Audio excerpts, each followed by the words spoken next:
Ողջույն սերիալների սիրահարներ, այսօրվա սերիան պարզապես ցնցող էր,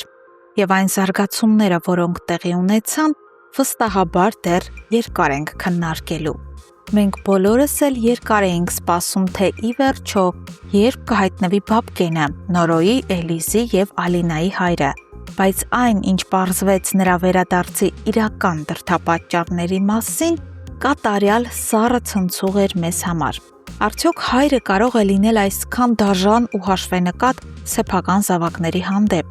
և ինչու Լանայի խիղճն արթնացավ հենց այն ժամանակ, երբ ամեն ինչ արդեն կորսված էր։ Այսօր միասին կվերլուծենք այս բարդ հոգեբանական իրավիճակները, և այսպես։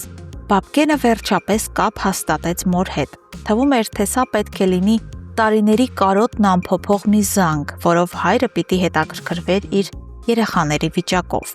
Բայց տատիկի զգուշավորությունը պատահական չէր։ Նա որպես տարիքով ու փորձառու կին զգում էր, որ որդու հանկարծակի հայրական սերը թաքնված վտանգ է պարունակում, և իսկապես Բաբկենը չի վերադարձել երեխաներին գրկելու կամ անցյալի սխալները սրբագրելու համար։ Նա պարզապես խրվել է պարտքերի մեջ, փախել է Հայաստան և հիմա պատրաստ է վաճառել սեփական զավակների տունը իր կաշին փրկելու համար։ Սա ուղղակի անմարդկային դավաճանություն է։ Պատկերացնում եք երեխաների վիճակը, երբ նրանք իմանան, որ իրենց հայրը եկել է գլխի տանիքը խլելու ու վերջին հույսը կտրելու համար։ Մյուս կողմից Արշակի տանը իրադարձությունները զարգանում են գրեթե դետեկտիվ ժանրի կանոններով։ Արշակը միամիտ մարդ չէ։ Նա հասկանում է, որ փողերը չէին կարող ուղղակի օդում ցնդել։ Նրա խոսակցությունը Մագդայի հետ վերջնականապես ցրեց բոլորի կասկածները։ Մագդայի անկեղծությունը և նրա սկզբունքայնությունը ստիպեցին Արշակին գալ մի սառը եզրահանգման։ Եթե Արևիկը չէ ու Մագդան էլ չէ, ուրեմն մնում է միայն մեկը, ում նա անվերապահորեն վստահում էր՝ Լանան։ Այստեղ շատ հետաքրքիր է Արշակի կերպարը։ Նա չի հարձակվում, չի մեղադրում միանգամից։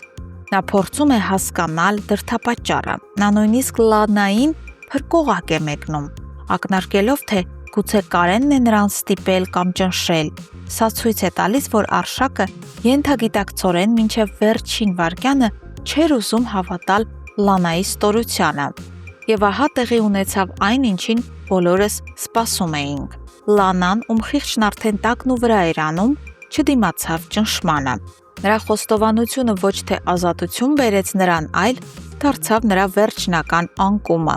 Արշակի որոշումը դաժան էր, բայց միանգամայն արդարացի։ Միթե կարելի է շարունակել հանդուրժել ու նույն հարկի տակ պահել մի մարդու, ով գողություն է անում այնտեղից, որտեղ իրեն հաց են տալիս ու սիրով ընդունում։ Այն տեսարանը, թե ինչպես է Լանան հայտնվում փողոցում, առանց գնալու տեղի ու առանց հենարանի, ստիպում է նույնիսկ մի պահ մարդկայնորեն խղճալ նրան, բայց հիշենք, նա ինքն ընտրեց այս ճանապարհը և ինքը թռչեց Արշակի վստահությունը։ Հիմա նա մենակ է իր սխալների հետ ու դեմ հանդիման դաժան իրականությանը։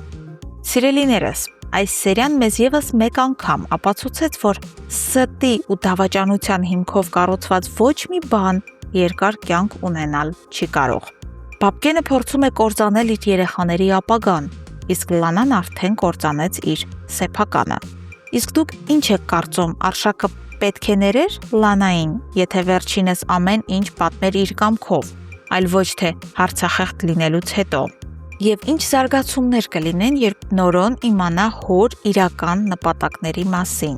Գրեք ձեր տեսակետները մեկնաբանություններում, մենք մեծ հետաքրքրությամբ կկարդանք բոլորը։ Շնորհակալություն դիտման համար։ Կհանդիպենք հաջորդ վերլուծության ժամանակ։